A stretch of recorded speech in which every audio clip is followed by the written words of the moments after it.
Hey everyone, something really exciting happened last week. I just really am appreciative to all of the community that's been praying for me. Some of you may know I play the piano at a local hospital, and I've been doing that for basically about a year now. And I've had some good conversations here and there, but I just really felt like it wasn't going anywhere really, and I was praying about that. And all the while, there's what I do after I play is I talk with people afterwards at that are staff in the hospital, and particularly a lot of ladies that work at desks and stuff like that. And well, over the past probably 3 weeks, I've been talking with one of the ladies. Well, this last particular week, I went up to talk to her after I finished playing, and she was happy to see me. She's a very outgoing, nice lady. And she said she had a little book on her desk. And I said, "What is that?" And she said, "Oh, it's my wish book." And I said, "Oh, that's fun." And I said, "So what do you write in it?" "Oh, well, Christmas lists and other wishes." And I said, "Well, if you had one wish, what would it be?" And she said, "Well, I would just want health for my family and make sure they're all like healthy. And that's my biggest worry that I always worry about." And she said, like, for instance, the other night, even just for my dog, he was whimpering in the middle of the night, and my husband happened to wake up, and he went and found that the dog had chewed fibers in the carpet and got wrapped around his neck. And I was just so scared, and you know how scary life can be. And I said, yeah, it can be very scary, but you know, and for me, especially dealing with chronic illness, I could be definitely, that'd be something that I could be afraid about a lot. But you know, I don't know if you remember King David in the Bible. By the way, she seemed to be somewhat of a cultural Christian, so not a really practicing Christian, but just kind of like you can tell that she knows about Jesus and says things about God and Jesus. And so she said, so I said, well, you know, you remember King David in the Bible, where Saul was after him. Imagine the ruler of your country being after you and saying, you know, send the dogs after you, and all the FBI and the CIA and everybody's hunting you down. It's like you would be really stressed out.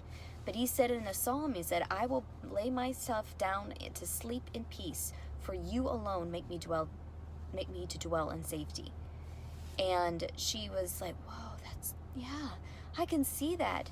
And just like a bomb drop, she told me right afterwards. So about 21 years ago, I had a kid, and it was a little boy, but about 7 weeks later, he died. I was like, oh my goodness, I'm sorry, what was it? She's like, oh, they said it was SIDS or something. And at that time, I was so sad. I was like, God, I just don't understand why you would give me this baby, but then just take him away. So, but then I realized, well, my baby's in heaven, but maybe if I don't sin too much, then I can get there too.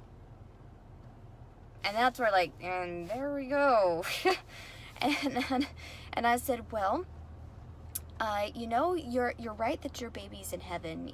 Again, David, he had a baby, and he was really, really sick.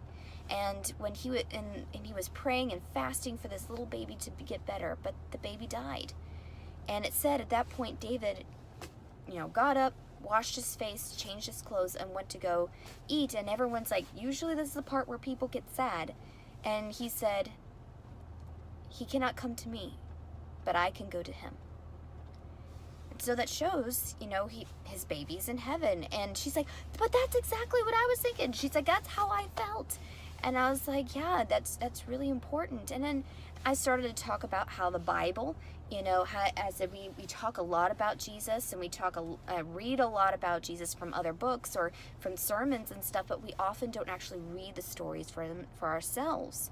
And she's like, you're right. And I said, and I said, the thing is that we just need to read it for ourselves. And it's like, in fact, in the ministry that I'm involved with, we have this way of reading through the Bible in which you read simple stories, and then you ask yourself some very simple questions, and you can be able to get to know God and what it is like to please Him and how to know Him.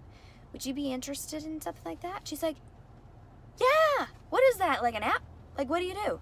And I said, well, I have a PDF, but, maybe I could come by and show you how it works. And she's like, yeah. She's like, my next shift is on Wednesday. Do you think you could come on that time? It's like, yes. And she's like, okay, well, 6 o'clock, and I'll see you afterwards. So yay! So she said yes to DBS, as we say, as I said, and I'm just really excited. So please pray that, you know, nothing goes wrong, she doesn't change her mind, and she comes and I can start reading from Genesis 1 with her. And pray that she loves, that God speaks very strongly and that she loves it so much, she'll invite actually the other ladies that I've been talking to come along with the study, and that they'll say yes. That maybe all they needed was a little one person to go, let's do this. So I'm really excited about that, and just love it, because we've been praying for this, guys. We've been praying for this a while. The community's been praying for it in our disciple making communities online, and in our prayer initiatives. I've been asking for prayer, and the Lord has answered the prayer. And so keep on praying, because I believe that God wants to save Pamela. I believe she is open. So excited, guys. Thanks so much, and wanted to send that good word out to you guys. But just keep on praying, because God will come through.